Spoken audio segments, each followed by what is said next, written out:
दिल्ली येथे आंदोलनादरम्यान झालेल्या लाठीचार्जावर मुख्यमंत्री देवेंद्र फडणवीस यांनी आपली भूमिका स्पष्ट केली आहे. कोणत्याही सरकारला लाठीचार्ज करणे आवडत नसल्याचे सांगत परिस्थिती नियंत्रणाबाहेर जाण्याची शक्यता असल्याने पोलिसांना कारवाई करावी लागल्याचे त्यांनी म्हटले. तसेच आंदोलनात काही अराजकता पसरवणारे आणि राजकीय हेतूने सहभागी झालेले लोक घुसल्याचा आरोपही मुख्यमंत्र्यांनी केला आहे. मुख्यमंत्री देवेंद्र फडणवीस म्हणाले की कोणत्याही सरकारला लाठीचार्ज करणे कधीच आवडत नाही. मात्र संबंधित ठिकाणी निर्माण झालेली परिस्थिती अत्यंत गंभीर होती. पोलिसांनी वेळेत हस्तक्षेप करून नियंत्रण मिळवले नसते तर अनावश्यक आणि गंभीर घटना घडल्या असत्या, असे त्यांनी स्पष्ट केले. मुख्यमंत्र्यांनी आंदोलनातील सर्व आंदोलकांवर आरोप करण्यास नकार देत अनेक जण चांगल्या भावनेने आंदोलनात सहभागी झाले असतील हेही मान्य केले. मात्र या आंदोलनात अराजकता निर्माण करण्याच्या उद्देशाने काही घटक घुसले असून काही लोक राजकीय स्वार्थ साधण्यासाठी या परिस्थितीचा वापर करण्याचा प्रयत्न करत असल्याचा आरोप त्यांनी केला. कायदा आणि सुव्यवस्था अबाधित ठेवणे ही सरकार आणि पोलिसांची जबाबदारी असल्याचे सांगत शांतता राखण्यासाठी आवश्यक ती कारवाई करण्यात आल्याचे मुख्यमंत्री देवेंद्र फडणवीस यांनी स्पष्ट केले.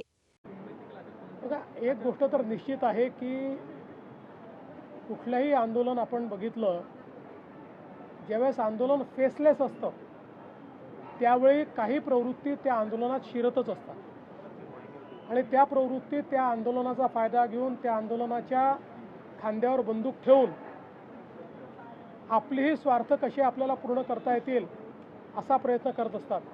आता दिल्लीमध्ये जे आंदोलन झालं, अनेक राजकीय पक्ष त्यामध्ये आपली पोळी कशी भासता येईल हा प्रयत्न करतायत.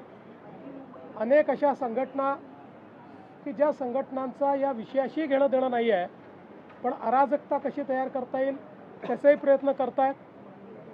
ज्यावेळी फेसलेस आंदोलन असतं त्यावेळी आपण दिल्लीमध्ये देखील बघितलं की कशा प्रकारे नेतृत्वहीन अशा प्रकारचं एक त्या ठिकाणी व्यवस्था आपल्याला पाहायला मिळाली.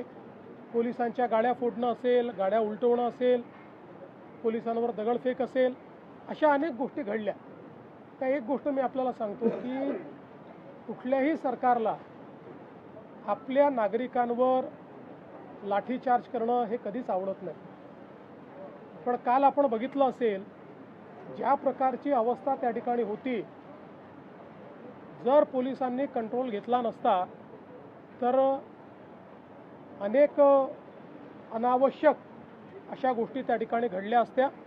पोलिसांनी मोठा संयम देखील दाखवलेला आहे आणि अर्थातच अशा प्रकारचं आंदोलन हे त्या ठिकाणी योग्य पद्धतीने व्हावं यापुरतं जेवढं त्याच्यावर कारवाई केली पाहिजे तेवढी कारवाई ही पोलिसांनी केली आहे.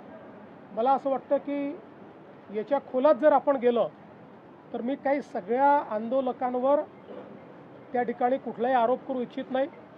काही लोक चांगल्या भावनेने देखील करत असतील, पण हे निश्चित आहे की त्याच्यात असे लोकही घुसलेले आहेत की ज्यांना आपला स्वार्थ साधायचा आहे, ज्यांना या नीटशी काही घेणं देणं नाही आहे, ज्यांना केवळ अराजकता तयार करायची.